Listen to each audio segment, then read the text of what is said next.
Welcome back sa ating channel. Naging mainit nga na usapin di umano sa mundo ng social media ang matinding debatehan nga na nangyari sa kaso ni Nanay Alvi Vergara alias Dodong at sa mga pulis na ito at si Pamilya Ruiz. Dito nga natin makikita mga kaibigan na talagang sa investigasyon nga raw ng mga kapulisan ay pare-pareho ang resulta na walang naganap na mga ambush at hindi nga raw totoo ang sinasabi ni alias Dodong at Nanay Alvi Vergara. Dito nga natin makikita mga kaibigan na hindi nga talaga maiiwasan ang pagkatangka ng mga senador at sinabing nangyayari dito ay may cover up na nagaganap dahil ang lumalabas dito ay pawang kasinungalingan ang testimonya ng dalawang suspect na ito, lalong-lalo na si alias Dodong, at wala daw katotohanan ang kanyang sinasabi. Kung mapapansin natin sa naging kataganga ni Nanay Alvi Vergara at alias Dodong ay wala talaga silang tiwala sa mga kapulisan sa barangay nila dahil meron nga raw itong pagkabayas. Dito nga natin makikita na nadadamay na naman ang ating matitinong mga kapulisan dahil sa mga pulpul na mga lespo na ito na dinudumihan nila ang kanilang mga uniforme. Kaya naman dapat imbestigahan din sila at parusahan sila kung sangkot na naman sila sa kaso ni Nanay Alvi Vergara at alias Dodong dahil ang nangyayari kasi dito mga kaibigan, kung talagang papatunayan ng mga pulis na walang naganap na mga ambush ay talagang mababaliktad pa itong testimonya ni alias Dodong at pati si Nanay Alvi Vergara. Ngunit hindi nga papayag ang mga senador dito at talagang gigisahin si Mr. Ruiz at mga pulis na ito. Well mga kaibigan, para nga sa karagdagang impormasyon, panoorin nga natin ang buong video. At kung bago ka pa lamang sa aking channel, huwag kalimutan i-click ang subscribe button at notification bell para lagi kang updated sa ating mga bagong video. At para sa sulit viewers natin dyan, maraming salamat sa walang sawang pagsuporta. Nananakit kay Manang LV hanggang sa sumuka siya ng dugo. Hindi to. Accurate ba to o inutusan ka lang na? Wala lang po. If I may interject, Senator Tulfo, ang nakalagay dito, wala po silang pakialam. Ano ibig sabihin nun? Nandun si Patrick at JM pero wala silang pakialam at patuloy ang ginagawang pananakit sa kanya po. Sino ba kasama ba sa pananakit si JM at si Patrick? Kasama sa pambugbog? Hindi po. Mr. Chair, ewan ko baka nabago na to dahil dito sa number 5, talagang sinasabi niya, sumusuka ng dugo si LV dahil sa mga ginagawa sa kanya ni na Mrs. Ruiz, Patrick at JM po, pero wala po silang pakialam at patuloy lang ginagawang pananakit sa kanya po. So, maaaring hindi maganda at mali yung pagkasabi mo rito. Opo. Okay. Sino ang nanakit? Si Fran po. Yung si Patrick at JM, napapanood lang. Opo. Nanakit din sila. Nanakit din sila kasama? Hindi po. Okay. So siguro next time, pag gumagawa po sila ng ganito silang pansalaysay, Mr. Chair, dapat meron silang abogado sa tabi nila.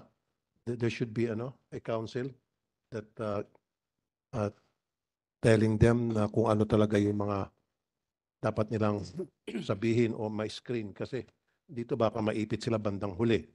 Now, ako po sana pupunta lang saglit doon sa ambush. Di ba? Pinasok yung bahay.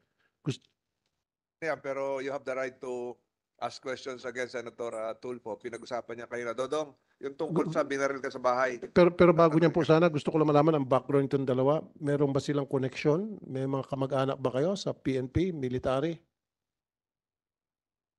Wala? Wala po yun. So, bakit ang dami yung abogado?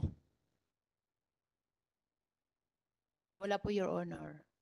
Wala. Hindi, ang daming abogado. Bakit nakaka-afford kayo ng napakaraming abogado? Mga kababayan po namin yung iba, Your Honor. Libre. Hindi po, may bayad po. Ang aming, may bayad din po. Okay. Magkano bayad?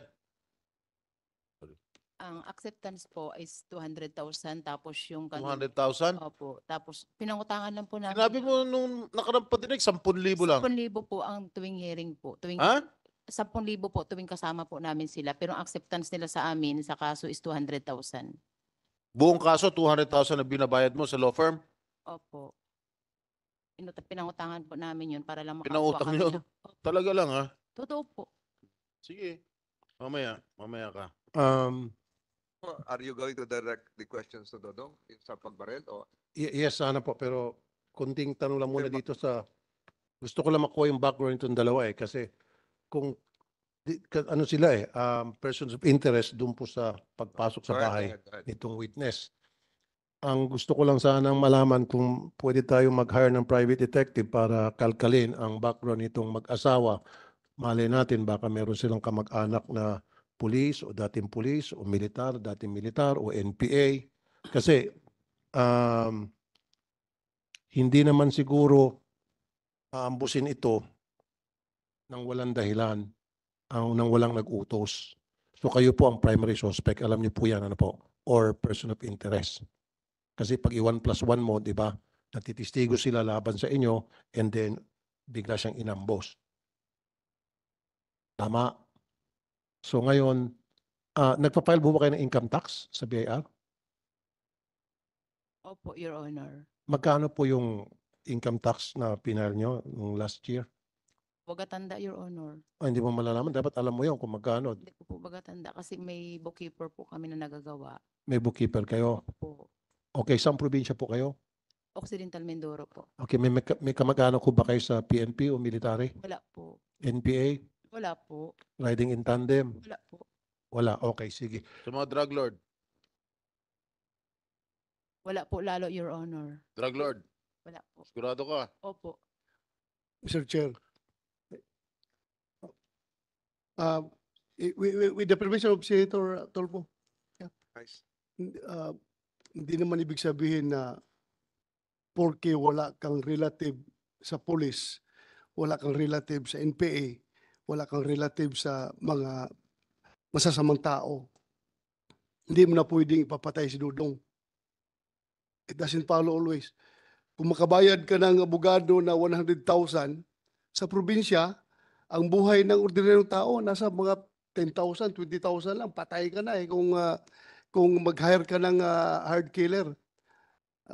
Kaya nga sabi ko, ang naisip natin na napakamura ang buhay sa probinsya. Madali ka mamatay anytime. Lalong-lalo na pag mayaman yung kalaban mo. Ikaw ay isang ordinaryong tao lang. Kaya with the permission of Senator Tulfo sana, tanungin ko sana itong Mr. Chair, pwede Yeah. mabilis lang.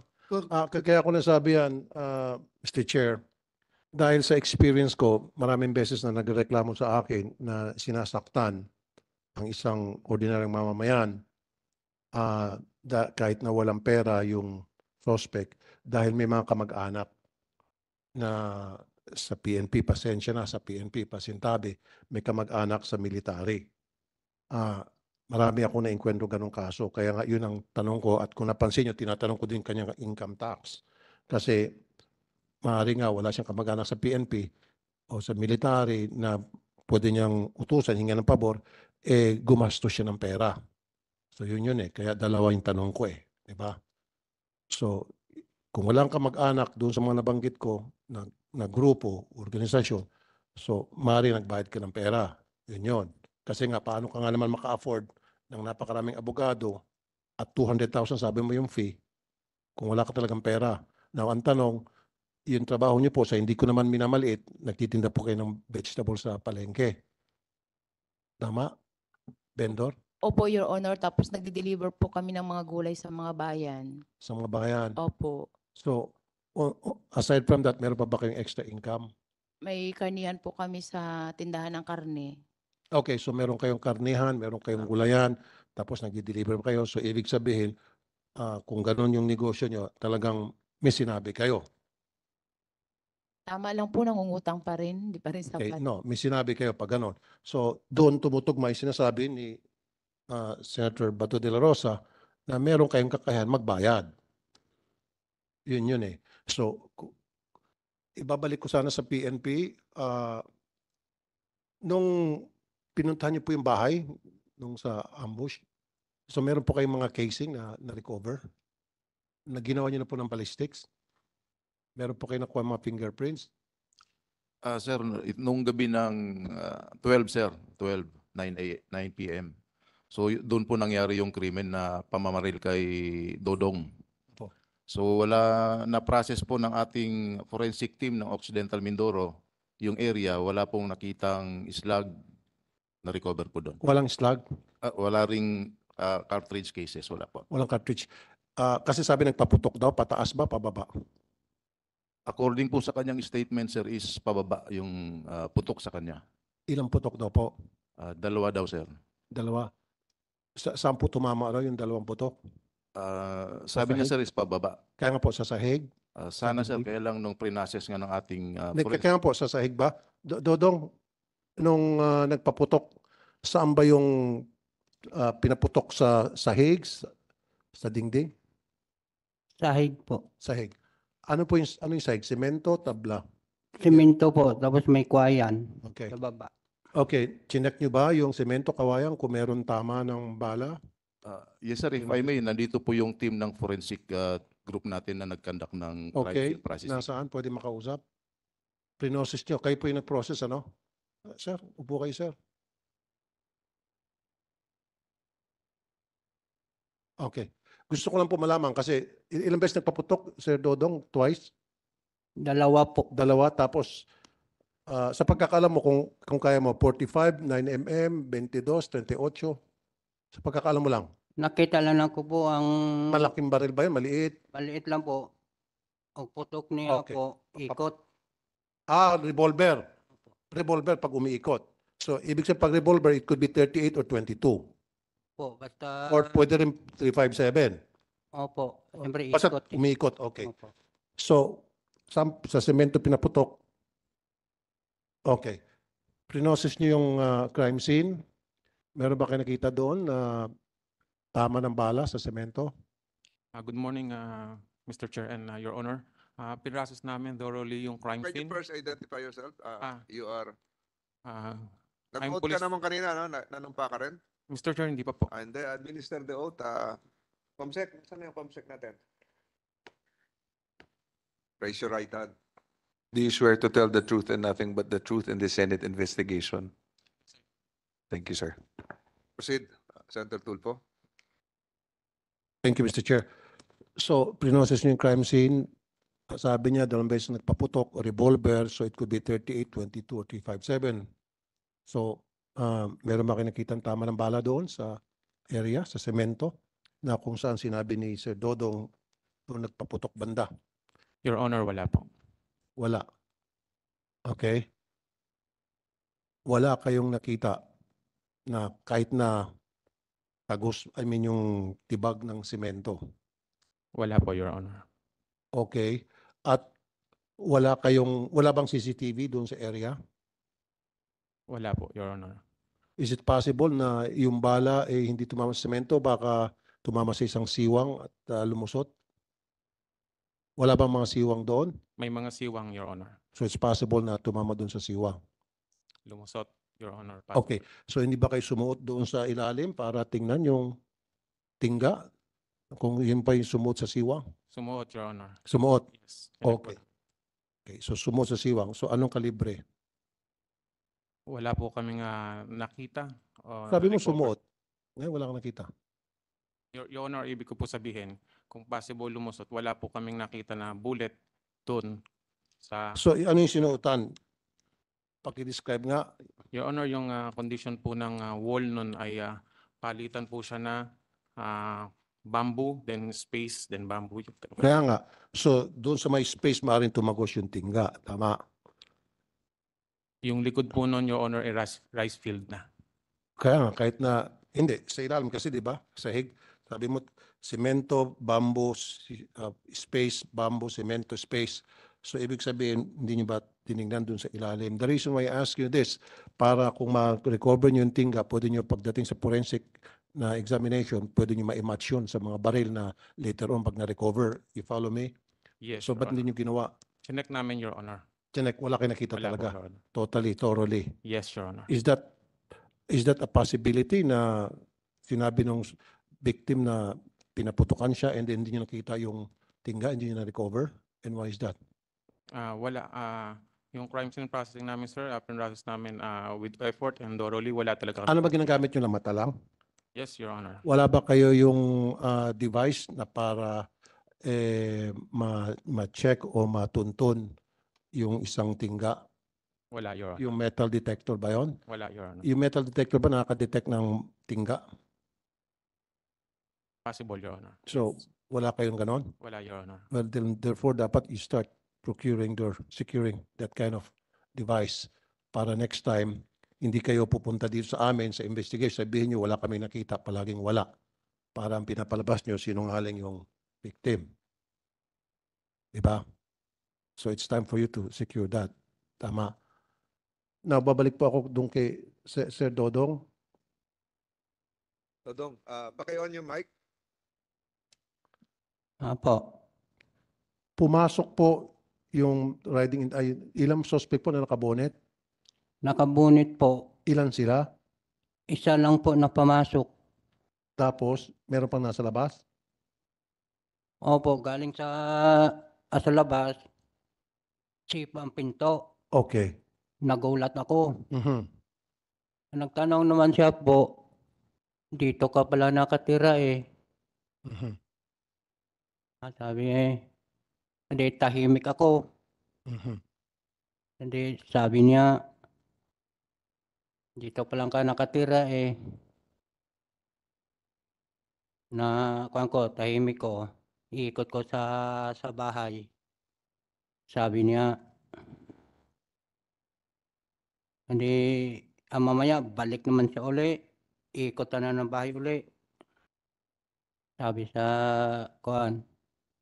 So, ibig sabihin, hindi siya mapakali? Labas, pasok, ikot siya, pasok, ikot. Oh, Bakit ikot. niya ginagawa yun? Naghahanap ba siya ng baka meron kang kasama sa loob ng bahay? O hindi lang siya mapakali? Sa tingin mo, bakit? Wala po, ako lang isa sa bahay eh. Okay. So, labas siya, ikot siya ulit, tapos, Ikot siya, takbo na ako sa palayan. okay.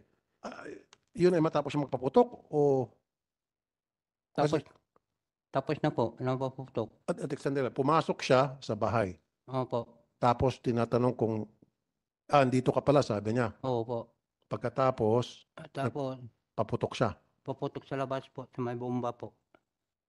Ako naman, Teka muna, nagpaputok siya sa bomba o sabi mo kanina semento? pataas lang putok po. Pangalawang putok na yon. Opo, Oh, yung unang putok, pababa. opo. Tumakbo ka sa palaya. Madilim. O, dilim po, sa palayan po. Okay. So, nagpaputok ka pataas. Opo. Ano yung bubong mo? Nipahat, dingding, yero? Wala po, Tabla. doon sa labas po, pataas na lang niya po. Sa labas na siya. Opo. Nagpaputok. Okay. Prinosis niyo ba yung labas? Yes, Your Honor. Meron kayo nakitang tingga? Wala po, Your Honor. Okay. So, ngayon, paputok sa taas and then lumabas niya sa tumakbo sa palayan. Takbo na ako po. Tumakbo ka na. Oh. Walang sinabi habang Wala po. nagpapaputok? Takbo na lang ako po. Takot ako eh. Okay. Pagkatapos nung makatakbo kayo, hindi kayo hinabol? Hindi po. Okay. Pagkatapos nun, saan ka dumiretso? Doon sa kuan po. Sa Tinangra po. Okay. Yan, ano yan? Tinangra po. Yung bahay mo ba, Opo. meron bang ibang mga tao doon na kapitbahay? Layo naman ang mga bahay doon po eh. Kasi secluded. Opo. Okay. Hindi ka nagsumbong sa barangay, sa pulis. Hindi po papunta kami sa Tinangra. Dumating namin doon, may pulis na. Bakit may pulis? Tinawagan mo? Hindi po. Okay. Sino yung dumating na pulis na responde? Sir, that night, nung nangyari ng insidente, tinawagan ko yung hepe ng... Address the chair, Colonel Danao. Sir, Your Honor, sir. Go ahead. That night, sir, nung nangyaring insidente, tinawagan ko yung hepe ng Paluan, MPS. Pero how did you know about the incident? Paano nakarating sa iyo? Tumawag kasi po ang aming regional director. Paano nakarating sa regional director na merong nangyaring putukan? Hindi ko na po For masasagot. the record, Senator Tulfo, it was through the initiative of this representation when it was brought to my attention by certain media personalities that an incident happened concerning Dodong. So since this is a continuing investigation, your chairman took it upon himself to call Police Brigadier General Joel Doria, and probably General Doria was the one responsible for contacting his junior officers. So siguro nag-instruction sa inyo, Colonel Danao, si General Doria of Mimaropa, Mimaropa RD. So ako po yung tumawag sa Okay. kay General Thank you Doria. po. Thank you, Mr. Chair. So, Colonel Danao, pagdating niyo po doon sa area, ano pong ginawa, ng inyong mga tao, ano pong ginawa nila? Yes, sir. Upon the instruction of our regional director, so I called up the chief of police.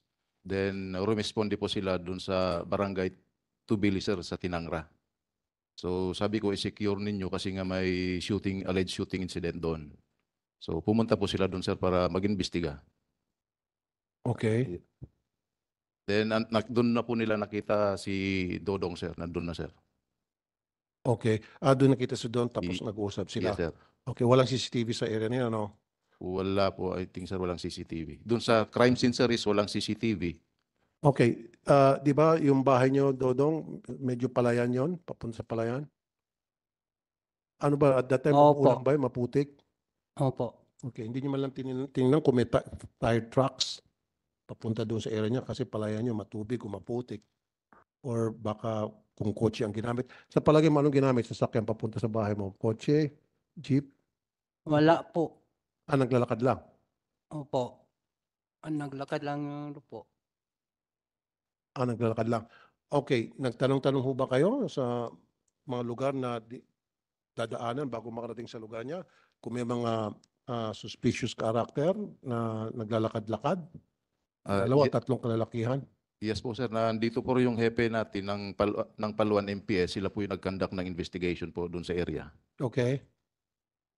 And Ayan. wala naman silang napansin, sir, na ibang tao doon sa lugar, sir. Wala silang pansin na ilan. Siguro mahina magtanong yung mga tauhan ninyo. Maybe ask harder. Ano oras ba nangyari yung Dodong approximately? Ano oras siguro? Alas 6, alas 7, alas 8? Alas 9 po. Alas 9. Kasi, Mr. Chair, nakakainit ng ulo na hinahandle natin tong kaso, iniimbestigahan natin, and then merong magtatangka, saktan yung ating witness. Napakalakas ng loob, kung sino man yon. And so far, ito po yung persons of interest ng dalawa. So, sino po yung nagtatanong-tanong sa paligid?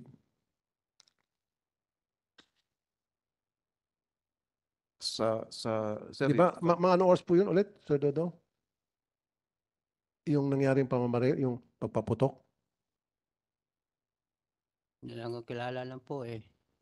Anong oras? Anong oras? Anong oras? Tinatanong sa inyo, anong oras nangyari? Oras nangyari, gabi, araw, nanonood kang TV. Gabi po, alas 9. Alas 9.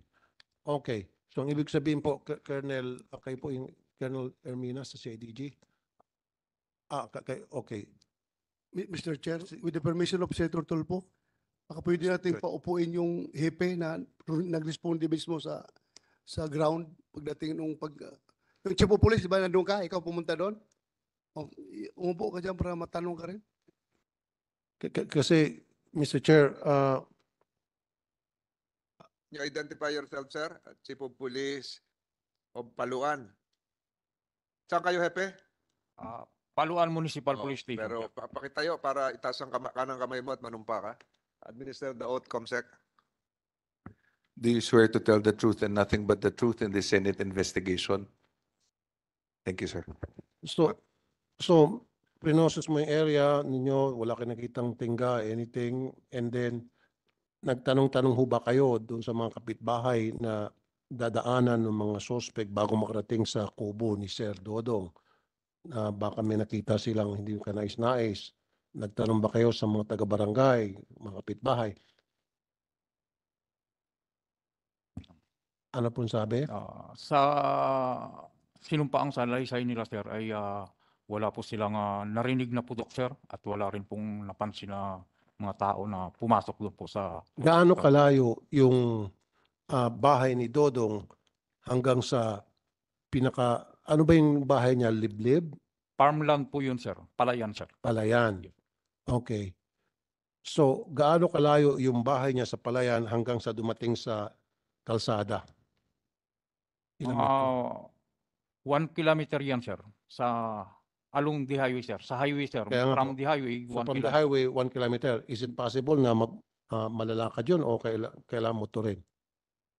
Ah, yung maputi kasi, sir, yung daan. Kaya nung gabi na yun, sir, ay nilakad lang namin.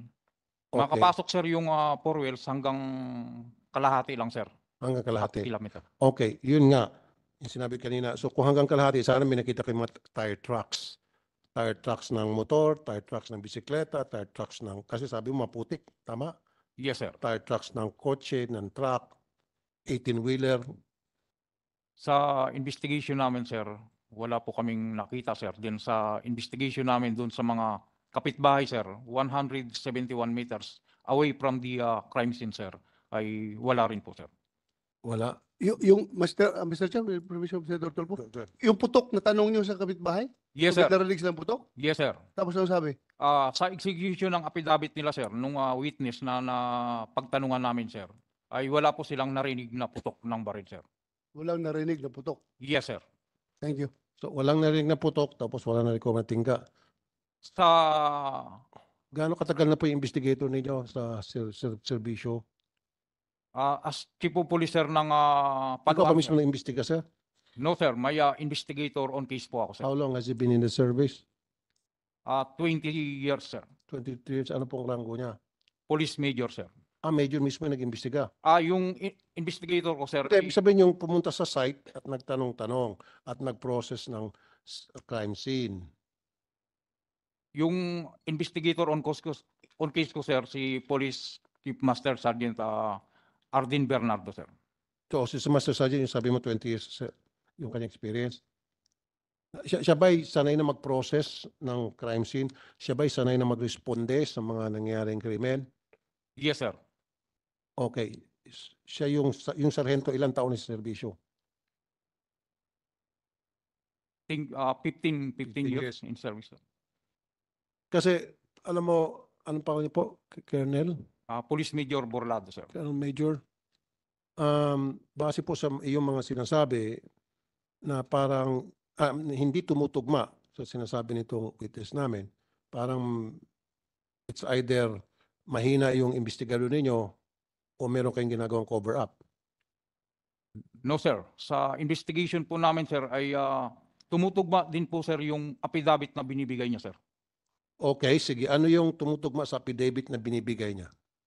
Sa Na binibigay nino?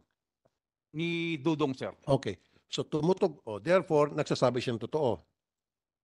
Doon sa affidavit niya, sir, lumalabas po, sir, na walang intent to kill, sir. Pananakot lang po.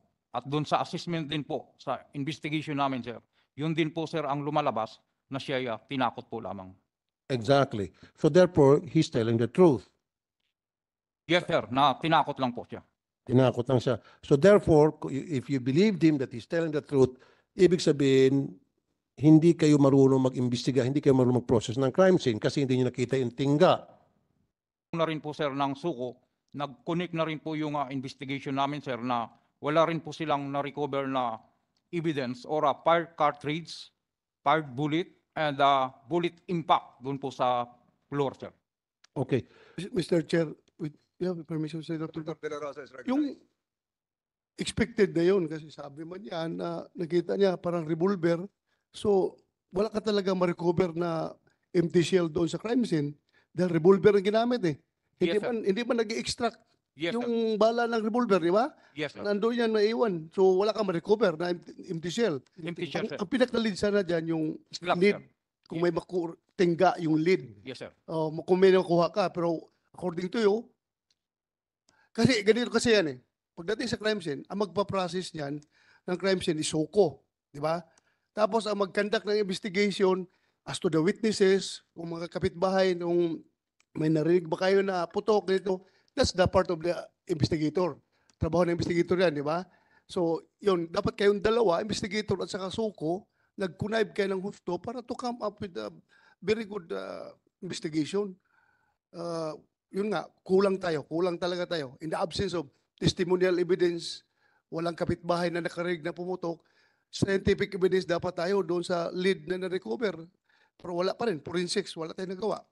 And Okay. Senator Turboy, add ko lang kunti with your respect to the local police, alam nyo, yung takot ni Dudong, nung tumawag siya kay Senator Tolentino, nag-usap kami at kinausap ko ako ni Senator Tolentino, sabi niya, sir, kung pwede, wag na lang niyo i-report sa local police, sir, kasi takot kami kasi masyadong influential yung mga amo ko, sir.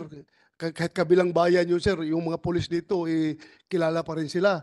Kaya ang ginawa ko, tinawagan ko yung si IDG, director si General Karamat, at sino yung si IDG dito? O, tinawagan, binigyan kayo instruction ni Karamat, di ba? At kayo mag-handle nung ni Dodong kasi takot siya sa local police. Wala man hindi ako naniwala. Ako senior ko lang yung feeling ni Dodong. Dahil nga, pag mayaman na negosyante sa isang lugar, expected yan na may mga utang na loob ang pulis, kaibigan ng pulis, kaya takot siya. So, si IDG ang pinapakanda ko ng investigation. But please, pakita nyo dito that you can enforce the law. Kayo mga local police, you can enforce the law without fear or favor. Kasi ang sama eh. Isang ordinaryong tao, walang tiwala sa inyo, sa local police, dahil takot siya na influensyado kayo ng mag-asawa na employer, di ba? So, dapat pakita ninyo yung investigasyon yung matino kayo talaga na mapagkatiwalaan kayo ng ordinaryong citizen. Senator Tulfo, Yes, sir. thank you. For the record, if I may interject, hindi po si Dodong yung tumawag sa akin, media yung tumawag sa akin in behalf of Dito nga natin makikita mga kaibigan, ang ating hanay ng mga kapulisan ay talagang parang binabaliktad nga ang kaso ni alias Dodong na ito. Talaga naman kawawa ang mga pobre na kababayan natin na walang pera ay talagang pinagtutulungan pa ng matataas na opisyales at makapangyarihan na pera na ito. Dahil halatang halata naman sa investigasyon na ito na talagang merong ginagawang kababalaghan ng pamilya Ruiz na ito at tila parang may utang na loob pa ang mga kalespuhan na ito sa kanila. Well mga kaibigan, kung kayo ang tatanungin, naniniwala ba kayo sa mga kapulisan or sa testimonya ni alias Dodong? Well mga kaibigan, just comment below sa ating comment section at ating pag-uusapan.